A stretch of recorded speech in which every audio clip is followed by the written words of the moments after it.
मेरी screen share हुई क्या आप लोगों को? मैम अभी तो नहीं हो रही है। अभी होगी शायद। हाँ, अभी हुई है।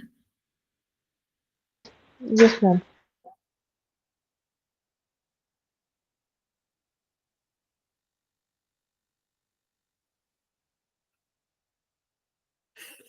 ओके, तो हम शुरू करते हैं।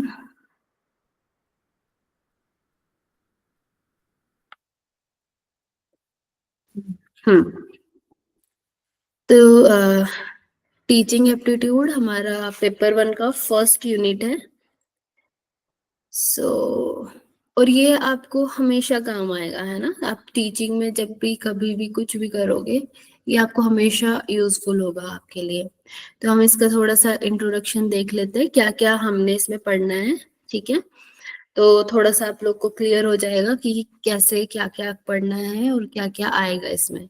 ठीक है, तो पहला है टीचिंग कॉन्सेप्ट। इसमें इसके concept, objectives, levels of teaching, जिसमें मेमोरी लेवल है, अंडरस्टैंडिंग लेवल है एंड रिफ्लेक्टिव लेवल है, ये हम पढ़ेंगे। फिर हम इसके कैरेक्टरिस्टिक्स एंड बेसिक रिक्वायरमेंट्स पढ़ेंगे। देन लर्नर्स कैरेक्टरिस्टिक्स, लर्नर्स की क्या कैरेक्टरिस्टिक्स है, कैरेक्टरिस्टिक ऑफ एडोलसेंट लर्नर और एडल्ट लर्नर, इनमें हम डिफरेंस देखेंगे। उनके एकेडमिक, सोशल, इमोटिव, कोग्निटिव, हर एक लेवल पे। नेक्स्ट हम देखेंगे इंडिविजुअल डिफरेंसेस, है ना, हर किसी का अलग अलग पढ़ने का तरीका होता है, उसमें हम देखेंगे। देन हम देखेंगे factor affecting teaching related to, क्या क्या फैक्टर्स अफेक्ट करते हैं हमारी टीचिंग को, वो टीचर से रिलेटेड या लर्नर से रिलेटेड या मटेरियल से रिलेटेड या जो फैसिलिटीज है उनसे रिलेटेड क्या हो सकता है, और एनवायरनमेंट से रिलेटेड और इंस्टीट्यूशन, ठीक है, जिसमें हम पढ़ रहे हैं। Then methods of teaching in institution of higher learning. Higher learning में जो भी मेथड्स ऑफ टीचिंग है उसमें वो हम पढ़ेंगे teacher centred versus learner centred method. ठीक है, उसमें ऑफलाइन वर्सेस ऑनलाइन मेथड्स, ठीक है, जैसे स्वयं है, स्वयं प्रभा है, मूक है, इन सब के बारे में हम पढ़ेंगे। देन नेक्स्ट है हमारा टीचिंग सपोर्ट सिस्टम, उसमें traditional teaching, modern and ICT based teaching, इनका आप पढ़ेंगे। देन इवेल्युएशन सिस्टम, कैसे इवेलुएट करते हैं हम टीचिंग के बाद, हम लर्निंग को कैसे इवेलुएट करते हैं, उसके elements, types of evaluation. Evaluation is choice based credit system in higher education, जो क्रेडिट सिस्टम जो चला है उसके बारे में पढ़ेंगे। Then computer based testing, innovations in evaluation systems. ठीक है, ये आपका पूरा टॉपिक है, इन सब के बारे में हम पढ़ेंगे। देन ये हिंदी में है, यही सेम, आप लोग एक बार देख लेना। अच्छा, आप लोग को हिंदी इंग्लिश में कोई ऐसा इश्यू तो नहीं है ना? No ma'am. ओके, चलो ठीक है। नेक्स्ट हम देखेंगे, अच्छा आप लोग को कोई भी मेरी आवाज में या फिर पीपीटी में कोई इश्यू है ना, तो आप मुझे बता देना एक बार माइक ऑन करके। चलिए नेक्स्ट हम देखते हैं टीचिंग एप्टीट्यूड क्या है, इसकी डेफिनेशन और ये सब। ठीक है, तो टीचिंग क्या है? Teaching is a personal relationship between the teacher and the taught causing behaviour modification. Teaching क्या है? एक ऐसा पर्सनल रिलेशनशिप दो ऐसे लोगों के बीच में, एक तो जो टीचर है और दूसरे जिनके हमें बिहेवियर में कुछ ना कुछ मॉडिफिकेशन करना है, उनको कुछ सिखाना है, उनके लिए कुछ नया लेके आना है। तो वही इन दोनों के बीच की जो एक रिलेशनशिप है उसको हम टीचिंग बोलते हैं। हिंदी में भी एक बार देख लेंगे, शिक्षण शिक्षक और छात्र के बीच एक व्यक्तिगत संबंध है जो व्यवहार में संशोधन का कारण बनता है। ठीक है, हमारे बिहेवियर में मॉडिफिकेशन का जो कारण बनता है। उसके बाद हम देखते हैं एप्टीट्यूड क्या होता है। It is a natural ability to do something, यह कुछ करने की स्वाभाविक क्षमता है।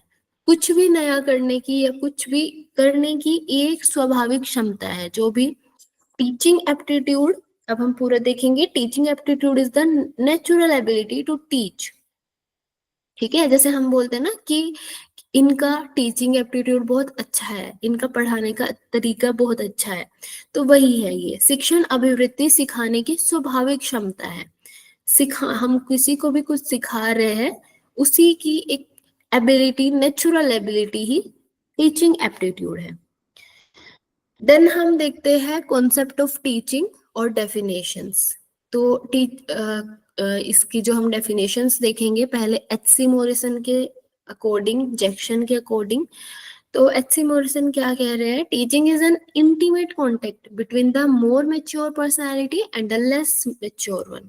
ठीक है, तो टीचिंग क्या है? एक ऐसा दो लोगों के बीच में एक ऐसा संबंध जो एक मेच्योर पर्सनैलिटी है, जो उसके बारे में थोड़ा ज्यादा जानता है, और जो उसके बारे किसी भी एक सब्जेक्ट के बारे में कम जानता है, उन दोनों के बीच का एक कॉन्टेक्ट, उनके दोनों के बीच का जो संबंध है, वही टीचिंग है। देन हम आते हैं जैक्सन की डेफिनेशन पे। Teaching is a face to face encounters between two or more persons, one of whom intends to effect certain changes in the other participants। तो क्या है कि टीचिंग एक फेस टू फेस इनकाउंटर है between दो लोगों के बीच में, जिसमें हम क्या करते हैं? कुछ ना कुछ बदलाव देखते हैं। उनका जो टीचर है, उनका मेन जो फोकस होता है अपने स्टूडेंट्स में कुछ ना कुछ बदलाव लेके आना, कुछ ना कुछ मॉडिफाई करना, उनमें कुछ ना कुछ नया उनको देना। ठीक है, तो ये जैक्सन की डेफिनेशन है। देन हम आते हैं जे.बी. होफ एंड जेम्स के डंकन। इन्होंने क्या बोला है? Teaching is an activity with 4 phases: a curriculum planning phase, an instructing phase and an evaluating phase। कि जो टीचिंग है वो 4 चरणों में होती है। ठीक है, 4 phases होते हैं उसके। एक तो पहला हमारा जो करिकुलम है और प्लानिंग करना, ठीक है, वो हम कर रहे हैं। देन उसके बाद हम इंस्ट्रक्टिंग फेज में जाते हैं, हम पढ़ा रहे हैं उसको जाके। उसके बाद हम मूल्यांकन कर रहे हैं। तो ये क्या हुआ? जे.बी. होफ की अकॉर्डिंग ये डेफिनेशन है टीचिंग की। उसके बाद आते हैं एनएल गेज। इन्होंने क्या बोला है? Teaching is interpersonal influence aimed at changing the behaviour potential of another person. मतलब क्या है? शिक्षण एक पारस्परिक प्रभाव है जिसका उद्देश्य दूसरे व्यक्ति की व्यवहार क्षमता को बदलना है। देखिए, आप देख रहे होंगे मोस्टली लोगों का यही है कि शिक्षण एक ऐसा पर्सनल कांटेक्ट है एक दूसरे के बीच में, दो लोगों के बीच में, कि वो एक दूसरे को प्रभावित कर सके, है ना, इन्फ्लुएंस कर सके, और उनके व्यवहार में कुछ ना कुछ चेंज ला सके, है ना। जैसे हम अपने टीचर्स को देखते हैं, उनसे कुछ ना कुछ सीखते हैं, वो हमें नई नई चीजें बताते हैं, तो हम वहां से अपने व्यवहार में कुछ चेंजेस लेके आते हैं। तो बस वही टीचिंग है। ठीक है, नेक्स्ट हम देखते हैं क्लर्क ने क्या बताया है। Teaching refers to activities that are designed and perform to produce an in student behaviour. मतलब जो शिक्षण है वो एक ऐसा डिजाइन है जो design and perform to produce, हाँ, तो ये क्या है? एक ऐसा डिजाइन है, ऐसा डिजाइन बना के देता है हमें कि हम कुछ ना कुछ उसमें नया, स्टूडेंट में कुछ ना कुछ नया निष्पादित कर सके, या कुछ ना कुछ नया प्रोड्यूस कर सके। ठीक है, नेक्स्ट है, ये हमारी कुछ डेफिनेशंस हुई। नेक्स्ट है teaching can be defined according to 3 viewpoints. शिक्षण के 3 दृष्टिकोण से प्रभावित किया जा सकता है। पहला है ऑथोरिटेरियन, सत्तावादी, जिसमें क्या होगा? टीचर सेंटर्ड होंगे और थॉटलेस टीचिंग होगी। ठीक है, दूसरा है डेमोक्रेटिक, जिसमें subject centre plus teacher centred दोनों होंगे और थॉटफुल टीचिंग होगी।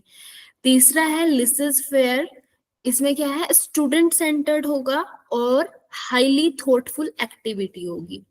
ठीक है, अब ये हम लोग कैसे देख सकते हैं? जैसे पहली ये जो सत्तावादी है, ऑथोरिटेरियन, इसमें क्या होगा? टीचर सेंटर्ड होगा, थॉटलेस टीचिंग होगी, जैसे हम बचपन में करते हैं, एकदम बचपन में नर्सरी केजी के बच्चे क्या करते हैं। हेलो, आप लोग को आवाज आ रही है मेरी? यस मैम, उसमें क्या रहता है कि बस जो टीचर ने पढ़ा दिया वो याद कर लिया, ये नहीं सोचा कि क्यों करना है, तो हाँ जी, हाँ सोचते जी। नहीं है। हाँ, तो ये हुआ हमारा फर्स्ट वाला ऑथोरिटेरियन। ठीक है, याद रखना है इसको।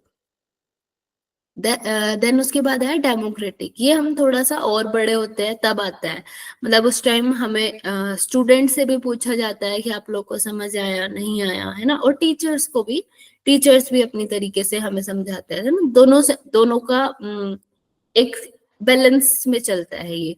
और थॉटफुल टीचिंग होती है ना, हम कुछ ना कुछ एक्सपेरिमेंट्स के थ्रू भी कुछ ना कुछ चीजें सीखते हैं। देन जो लास्ट वाला है ये हमारी हायर एजुकेशन में होता है ना, स्टूडेंट सेंटर्ड होता है मोस्टली, और हाईली थॉटफुल होता है, बहुत ज्यादा हम हर एक चीज को प्रैक्टिकल तरीके से सीखते हैं। ठीक है, तो ये आपकी 3 दृष्टिकोणों से हुआ अलग अलग। नेक्स्ट हम चलते हैं ऑब्जेक्टिव्स ऑफ टीचिंग पे। तो ऑब्जेक्टिव्स ऑफ टीचिंग क्या है, शिक्षण के उद्देश्य क्या है? To help student acquire knowledge and data, छात्रों को ज्ञान और डेटा प्राप्त करने में मदद करना। ठीक है, ये ऑब्जेक्टिव्स हम पढ़ रहे हैं अभी, क्या उद्देश्य है टीचिंग के। तो पहली बात तो क्या बताया कि हम जो छात्र है उनको ज्ञान मिले और वो डेटा प्राप्त कर सके, है ना। दूसरा है to shape character and behaviour, उनके चरित्र और व्यवहार को आकार देना। नेक्स्ट है फोस्टर इंडिपेंडेंस, स्वतंत्रता को बढ़ावा देना, है ना, जितना ज्यादा हम पढ़ाई करेंगे उतने ज्यादा हमारा दिमाग खुलेगा, उतने ज्यादा हमारे इंडिपेंडेंस हो इंडिपेंडेंट थॉट्स आएंगे हमारे, है ना। नेक्स्ट है टू मोटिवेट स्टूडेंट्स, विद्यार्थी को प्रेरित करना, मोटिवेट करते हैं स्टूडेंट्स को शिक्षण से हम। टू नर्चर क्रिएटिव थिंकिंग, रचनात्मक सोच को बढ़ावा देना, है ना, हम ज्यादा से ज्यादा क्रिएटिव हो पाते हैं। जैसे ही हम लोग कुछ भी ऐसा पढ़ते हैं, कुछ नया सीखते हैं, तो हम उतना ही क्रिएटिव हमारा माइंड होने लगता है। Then to develop social skills, सामाजिक कौशल विकसित करना, है ना, कुछ ना कुछ हम सोसाइटी के लिए क्या कर सकते हैं, हम सोसाइटी में क्या चेंजेस ला सकते हैं, वो सब हम, अगर हम शिक्षित है, उतना शिक्षित है, तभी हम ये सब सोच पाते हैं। तो ये कुछ उद्देश्य है। देन हम आता है characteristics of a good teacher. एक अच्छे शिक्षक के लक्षण क्या है? पहला एम्पैथी, सहानुभूति, मतलब वो समझे। एम्पैथी और सिंपैथी में क्या डिफरेंस होता है? एम्पैथी मतलब वो फील करे सेम चीज को, टीचर भी, कि हाँ ये मेरे साथ भी ऐसा हुआ था, तो स्टूडेंट्स के साथ भी ऐसा हो सकता है ना, तो हम उनकी प्रॉब्लम्स को फील कर पाए उसी टाइम पे। तो ये क्या हुआ? एम्पैथी हुई, सहानुभूति। एक अच्छा टीचर अपने स्टूडेंट्स को पूरी तरीके से समझता है, उसके बाद उनको सॉल्यूशंस देता है। तो एम्पैथी। देन लीडरशिप, नेतृत्व करने की क्षमता उनकी होनी चाहिए, मतलब उनको आना चाहिए कैसे उनको अपने बच्चों से काम कराना है। ठीक है। नेक्स्ट पेशेंस होना चाहिए, धैर्य होना चाहिए, कि अगर कोई एक क्लास में हर तरह के बच्चे होते हैं, है ना, तो उनमें इतना पेशेंस होना चाहिए कि वो हर बच्चे को उस तरीके से हैंडल कर सके। ठीक है। नेक्स्ट पैशन, जुनून होना चाहिए, मतलब उनकी जो पढ़ाना है, मतलब जो शिक्षक है, जो उनका टीचिंग करने का जो तरीका है वो पैशनेट, मतलब उनको पैशन होना चाहिए वो उनका, तब वो अच्छा पढ़ाएंगे, तब वो पूरा अपना हर एक तरीके से देंगे, अपना 100% देंगे। देन है इफेक्टिव गोल सेटिंग, प्रभावी लक्ष्य निर्धारण, मतलब जो गोल्स हैं उनके इफेक्टिव गोल सेटिंग, कुछ ना कुछ अच्छे गोल बनाएं, अपने क्लास को लेके, अपने स्टूडेंट्स को लेके कुछ अच्छे गोल्स, प्रभावी गोल्स वो निर्धारित करें। नेक्स्ट है क्लियर कम्युनिकेशन, जो टीचर है वो क्लियर कम्युनिकेशन करे, स्पष्ट संचार करे, जो बच्चों को समझ भी आए। ठीक है। नेक्स्ट है acting as a role model, एक आदर्श के रूप में कार्य करना, मतलब जो हमारे टीचर है वो एक रोल मॉडल की तरह हमारे लिए होने चाहिए, क्योंकि हम उनसे बहुत कुछ सीखते हैं, है ना। नेक्स्ट है एडेप्टेबिलिटी एंड फ्लेक्सिबिलिटी, अनुकूलनशीलता और लचीलापन, मतलब वो जो टीचर है वो भी अडेप्ट करने वाले होने चाहिए एनवायरनमेंट के साथ, है ना, बच्चों के साथ, जैसे बच्चे हैं उनके हिसाब से उनको भी थोड़ा ढलना चाहिए। और मतलब फ्लेक्सिबल होने चाहिए वो, है ना। जब स्ट्रिक्ट होना है तब स्ट्रिक्ट होने चाहिए, जब उनको थोड़ा बच्चों को समझाना है, थोड़ा उस तरीके से उनके साथ घुलना मिलना है तो वैसा होना चाहिए, तो फ्लेक्सिबल उनका होना चाहिए। नेक्स्ट है प्रिपरेशन, उनकी प्रिपरेशन अच्छी होनी चाहिए पहले से। जैसे हम बोलते हैं ना कि कोई टीचर, हर एक टीचर पहले से अपनी तैयारी करके आते हैं, है ना। वो चाहे कितना भी उनको टाइम हो गया होगा सेम क्लास सेम सब्जेक्ट पढ़ाते हुए, लेकिन उनकी तैयारी हमेशा होनी चाहिए या होती है। नेक्स्ट है सेल्फ रिफ्लेक्शन, आत्मचिंतन। जो टीचर है वो खुद के बारे में समझे, खुद की लाइफ में उनको क्या चेंजेस करने हैं, उनको क्या लेके आना है, वो सब उनको होना चाहिए। नेक्स्ट है लाइफ लॉन्ग लर्निंग, हमेशा सीखते रहते हैं, टीचर्स भी हमेशा सीखते रहते हैं। Promoting a love of learning, सीखने के प्रति प्रेम को बढ़ावा देना, है ना। उनको ज्यादा से ज्यादा स्टूडेंट्स को प्रमोट करना चाहिए सीखने के प्रति, कि हाँ आप लोग इस चीज को सीखो, आप ये नई चीज को लेके आओ, नए एक्सपेरिमेंट्स करो, नया कुछ ना कुछ करते रहना चाहिए। तो ये है कुछ अच्छे शिक्षक के लक्षण, ठीक है। नेक्स्ट हम चलते हैं नेचर और कैरेक्टरिस्टिक्स ऑफ टीचिंग, शिक्षण की प्रकृति और विशेषताएं। शिक्षण की प्रकृति और विशेषताएं के बारे में हम पढ़ेंगे, उसके कैरेक्टरिस्टिक्स क्या है, नेचर क्या है। तो it has different levels of teaching, शिक्षण के विभिन्न स्तर है ना। जैसे अभी हमने स्टार्टिंग में पढ़े थे कि कभी कभी टीचर सेंटर्ड है ओनली, कभी कभी टीचर प्लस स्टूडेंट सेंटर्ड है, कभी कभी ओनली स्टूडेंट सेंटर्ड है। तो जो टीचिंग है उसके विभिन्न स्तर है, अलग अलग लेवल्स है। It takes place in dynamic environment, यह एक गतिशील वातावरण में होता है। मतलब जो टीचिंग है वो चलती रहती है ना। एक हमारा जो एनवायरनमेंट है डायनेमिक एनवायरनमेंट, मतलब गतिशील, जैसे हम क्लास में आ रहे हैं, क्लास में जा रहे हैं, फिर हम पढ़ाई कर रहे हैं, वो सब कुछ, तो यह एक गतिशील वातावरण में होता है। Next, it is closely related to education, learning, instruction and training, इसका शिक्षा, शिक्षण, निर्देश और प्रशिक्षण से गहरा संबंध है, ठीक है। टीचिंग मतलब टीचिंग में हम यही सब करते हैं कि हम एजुकेशन लेते देते हैं, देन हम लर्न कुछ नया सीखते हैं, कुछ निर्देश देते हैं, कुछ निर्देश को फॉलो करते हैं, कुछ ट्रेनिंग्स हम लेते हैं, सीखते हैं नया नया। तो ये सब इसके कैरेक्टरिस्टिक्स है। It is essentially an intellectual activity, यह मूलतः एक बौद्धिक गतिविधि है। जो टीचिंग है वो क्या है, एक इंटेलेक्चुअल एक्टिविटी है ना। हम अपने दिमाग से, माइंड से ही हम कुछ ना कुछ नया नया नया सीखते रहते हैं। Then it is an art as well as science, यह एक आर्ट भी, एक कला भी है और विज्ञान भी है ना। जो टीचिंग है वो टीचिंग करने का जो तरीका है वो एक आर्ट है ना। हर किसी का अलग अलग तरीका होता है। आप लोग जैसे अभी मतलब पढ़ रहे हो तो कितने सारे टीचर्स आते हैं, एमडीवाईए में ही आप देख लो, तो हर किसी का एक अलग तरीका होता है पढ़ाने का। तो वही कि ये एक आर्ट भी है और एक विज्ञान भी है। विज्ञान कैसे है कि हम हर कोई टीचर अपने नए तरीके खोज के लेके आता है कि हम आज ऐसे पढ़ाएंगे, हम कुछ प्रैक्टिकल कराएंगे, हम कुछ नया उसमें देंगे, कुछ हम एग्जाम्पल्स के थ्रू उनको समझाएंगे। तो ये it's an art as well as a science. Okay, next हम देखते हैं it is a social service, यह एक समाज सेवा है क्योंकि हम इसमें कुछ ना कुछ नया दे रहे हैं समाज को। It includes lengthy period of study and training, इसमें क्या है, अध्ययन और प्रशिक्षण की लंबी अवधि शामिल है, ठीक है। लंबा टाइम हमें लगता है इसमें।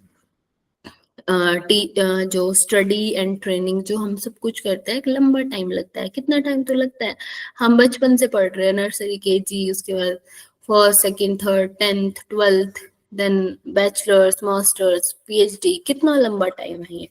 तो एक लेंदी पीरियड है स्टडी करने का और कुछ नया सीखने का और सिखाने का, ठीक है। नेक्स्ट है it is a continuous process, ये हमेशा चलती रहती है। टीचिंग या सीखना, लर्निंग, टीचिंग, लर्निंग, ये हमेशा चलती रहती है। ऐसा ही नहीं है कि सिर्फ हम जो टीचर और स्टूडेंट बस वो एक होता है टीचिंग। हम हर जगह कुछ ना कुछ सीखते हैं। हम कभी किसी किसी पार्क में जा रहे हैं, वहां पे कुछ लोग हैं, वो लोग कुछ एक्टिविटी कर रहे हैं, हम उनसे सीखते हैं। हम किसी बोर्ड पे कोई थॉट पढ़ते हैं, हम वहां से सीखते हैं। हम अपने पेरेंट्स से सीखते हैं, हम अपने फ्रेंड्स से सीखते हैं। तो हर हर टाइम पे कभी कभी हम टीचर होते हैं और कभी कभी हम स्टूडेंट होते हैं। तो टीचिंग क्या है, एक कंटिन्यूअस प्रोसेस है, हमेशा चलती रहती है। Then teaching is a profession, और टीचिंग एक प्रोफेशन भी है। मतलब हाँ, टीचर्स होते हैं, उनका प्रोफेशन है, वो उनकी जीविका है वो। तो बी अ ग्रेट टीचर, ठीक है। तो ये हमारा टीचिंग एप्टीट्यूड का इंट्रोडक्शन अभी हुआ, ठीक है। नेक्स्ट हम चलते हैं, कॉन्सेप्ट्स हो गए हमारे, ऑब्जेक्टिव्स हो गए। नेक्स्ट हम चलते हैं लेवल्स ऑफ टीचिंग पे। इतना समझ में आया आप लोगों को? Yes ma'am. हाँ जी। नेक्स्ट हम चलते हैं लेवल्स ऑफ टीचिंग पे।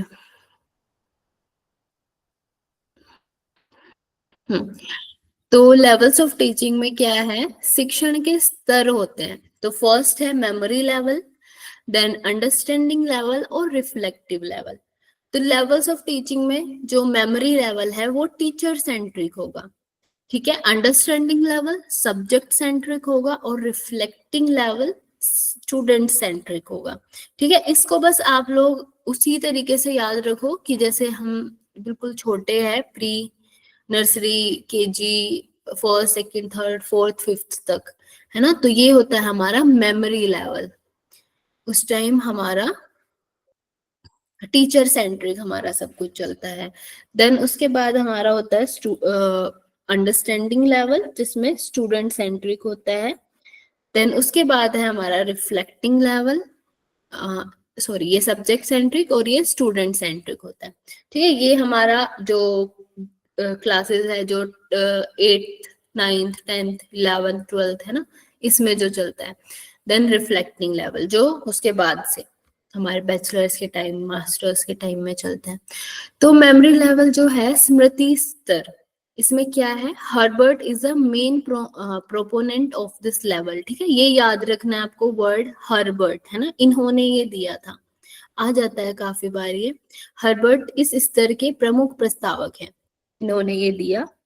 Then role of teacher is primary and student is secondary.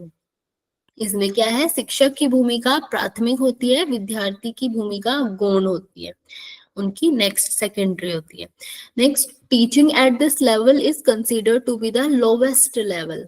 इस स्तर पर शिक्षण सबसे निचला स्तर माना जाता है, ठीक है। Thinking ability of a student does not play any role, मतलब विद्यार्थी को सोचने की क्षमता कोई भूमिका नहीं निभाती, है ना।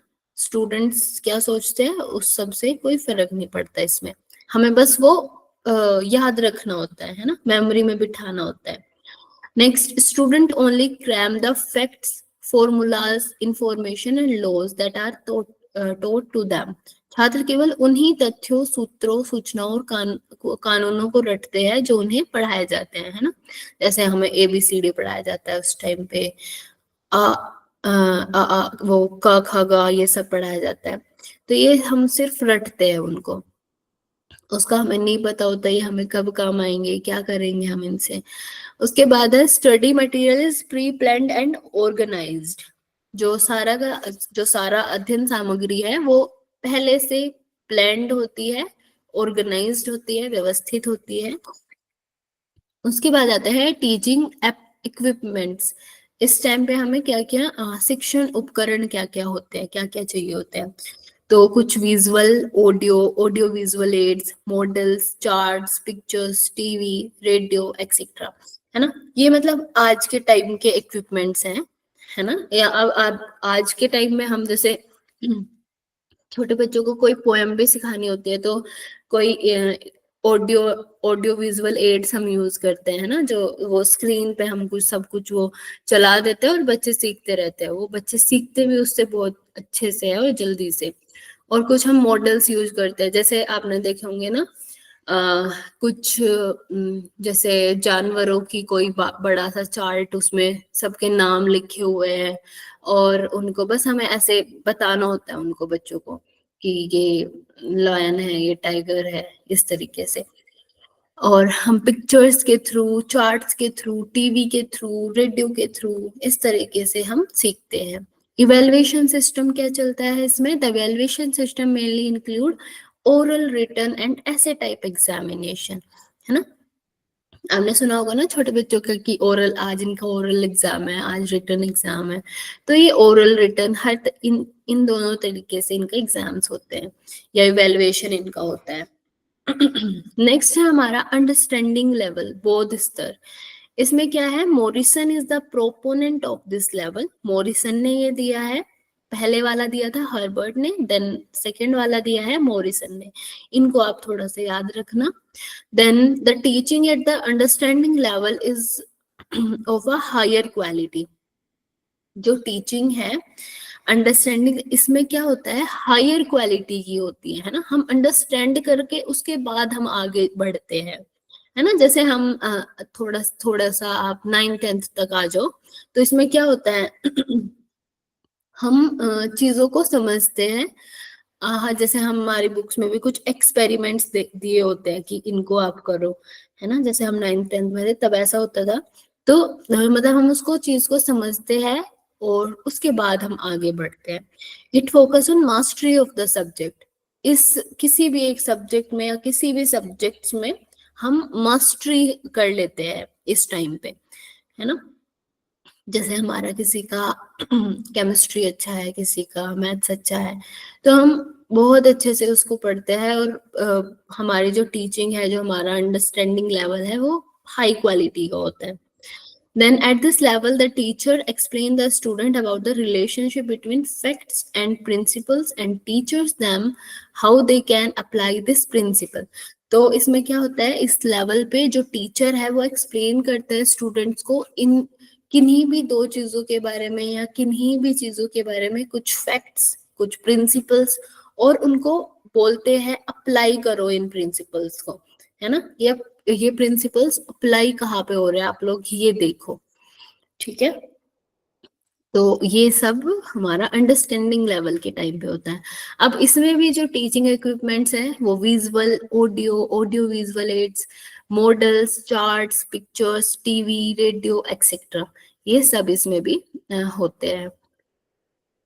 देन इवैल्यूएशन सिस्टम, इसमें मूल्यांकन जो प्रणाली है वो ऐसे एंड ऑब्जेक्टिव टाइप क्वेश्चन, मतलब हमारे जो ऑब्जेक्टिव टाइप क्वेश्चंस होते हैं उनके थ्रू, और ऐसे के थ्रू, मतलब जो लॉन्ग क्वेश्चन, शॉर्ट क्वेश्चंस होते हैं उनके थ्रू हमारा इवैल्यूएशन होता है, ठीक है। पहले वाले में क्या था? ओरल और ये ऐसे टाइप क्वेश्चन से रिलेटेड, और इसमें क्या है?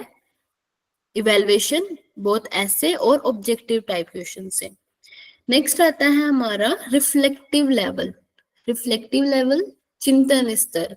इसमें क्या है? Hunt is the main proponent of reflective level of teaching.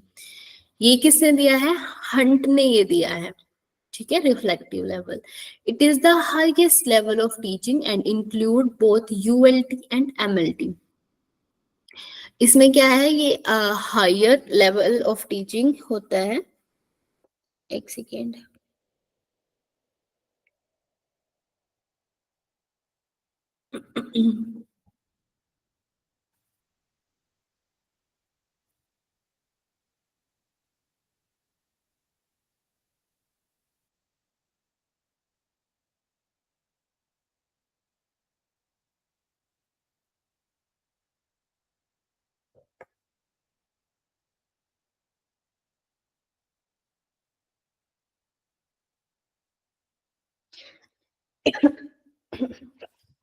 हाँ जी, तो it is the highest level of teaching and include both यूएलटी and MLT.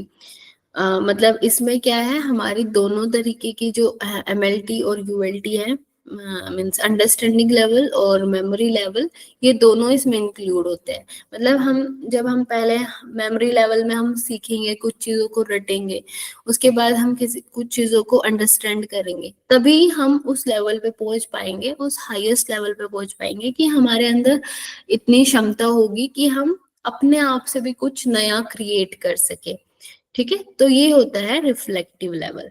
It is problem centric approach of teaching. इसमें क्या होता है, हमें एक प्रॉब्लम दे दी जाती है, हम उसको हमें सोल्व करना होता है ना। जैसे हम बैचलर्स में है, मास्टर्स में है, हमें हर एक चीज को ऐसे बोर्ड पे नहीं बताएंगे वो दे लिख के, या फिर हमें हर एक चीज को वो नहीं समझाएंगे, हमें वो खुद से फाइंड आउट करना होगा। तो ये क्या है, प्रॉब्लम सेंट्रिक अप्रोच है। ये है रिफ्लेक्टिव लेवल। मतलब इसमें हमने जो सीखा है, हम उसको सोचेंगे, उसको उसमें चिंतन करेंगे, मनन करेंगे, उसके बाद हम कुछ नया लेके आएंगे, कुछ न्यू उसमें ऐड करने की कोशिश करेंगे अपने दिमाग से, अपने मेमोरी से। तो ये है reflective level of teaching. Then this level is also known as introspective level of teaching. विषय स्तर भी कहा जाता है। मतलब इसमें हम खुद से कुछ ना कुछ नया लेके आते हैं ना, खुद से कुछ ना कुछ नई सोच, नया अपने आत्मचिंतन से हम कुछ ना कुछ इसमें देते हैं। नेक्स्ट है, it also means thinking deeply about something. इसका मतलब किसी चीज के बारे में गहराई से सोचना भी है ना। इसमें हम वही बात है कि जब हम किसी चीज को डीपली सोचेंगे, डीप उसकी स्टडी करेंगे, तभी हम कुछ ना कुछ नया लेके आएंगे उसमें, है ना। जैसे अभी हम मास्टर्स में भी हमें या बैचलर्स में भी हमें एक डिसर्टेशन या सिनॉप्सिस वगैरह बनाने को दी जाती है, तो उसमें भी हम क्या करते हैं कि हम कुछ ना कुछ उसमें अपने आप से हम एक क्वेश्चन बनाते हैं, थोड़ा डीप थिंक करके हम कुछ ना कुछ क्वेश्चन बनाएंगे, उसके बाद हम उसका सॉल्यूशन लेके आएंगे, है ना। तो वही हम डीपली किसी भी सब्जेक्ट के बारे में सोचते हैं। At this level the student is made to face a real problematic situation. इस स्तर पर छात्र को वास्तविक समस्याग्रस्त स्थिति का सामना करना पड़ता है। मतलब उनको एक प्रॉब्लमेटिक सिचुएशन से होके गुजरना पड़ता है इस लेवल पे। ठीक है, नेक्स्ट है the aim is to develop the reflective power of learners, so the aim is to develop the reflective power of learners so that they can solve problems of their lives by reasoning, logic, imagination, lead successful and happy lives. मतलब इसका उद्देश्य क्या है, शिक्षार्थियों को चिंतनशील शक्ति को विकसित करना, है ना। कुछ रिफ्लेक्टिव, कुछ ना कुछ उनका खुद का चिंतन हो, ऐसी शक्ति को विकसित करना, ताकि वे तर्क, मतलब कुछ लॉजिक दे सके उसके पीछे, है ना।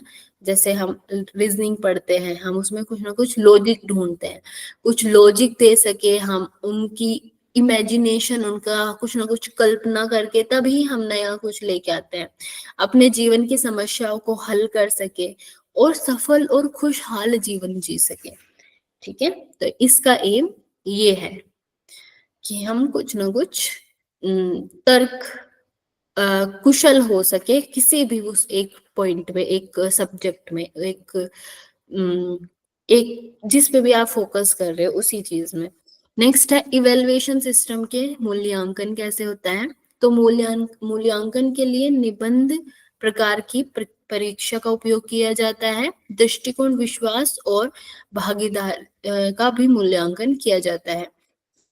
ठीक है, इस टाइम पे क्या किया जाता है कि हमारा जो एक तो वही ऐसे टाइप जो एग्जाम होता है, देन हमारा एटीट्यूड, बिलीव एंड इन्वॉल्वमेंट। मतलब हम क्या करते हैं कि हम हमारा सब कुछ चेक होता है ना, जैसे हम कॉलेज में होता है तो कि हम कितनी चीजों में इन्वॉल्व हो रहे हैं, कितना। और जैसे हमारा इंटरव्यू होता है तो उसमें हमारा क्या होता है, हमारे उस कॉन्फिडेंस को चेक किया जाता है ना। हम लोग कितना कर सकते हैं, हम लोग कितना कॉन्फिडेंट है अपनी चीजों को लेके, हमें खुद में कितना बिलीफ है, वो सब चीजों का इवेल्युएशन जो है ये रिफ्लेक्टिव लेवल में होता है। देन उसके बाद ठीक है, ये हमारा हुआ रिफ्लेक्टिव लेवल। तीनों लेवल्स, पहला था Herbert, second is Morrison, and third one is याद है हंट। किसी को? हंट। हंट। ठीक है, तो ये आज हमने पढ़ा। मैं एक बार आप लोग को दिखा देती हूँ आप लोगों ने आज क्या क्या कवर कर लिया है। Concept, objectives, levels of teaching, ठीक है, इतना अब हमने अभी पढ़ लिया है। कैरेक्टरिस्टिक्स भी हमने कुछ कुछ पढ़, हाँ कैरेक्टरिस्टिक्स भी हमने पढ़े हैं। ठीक है, तो हमारा ये वाला जो पॉइंट है आज ये हमने क्लियर कर लिया। ठीक है, नेक्स्ट हम लर्नर्स कैरेक्टरिस्टिक्स ये सब हम कल पढ़ेंगे। ठीक है, आज के लिए इतना काफी है, आई थिंक सो।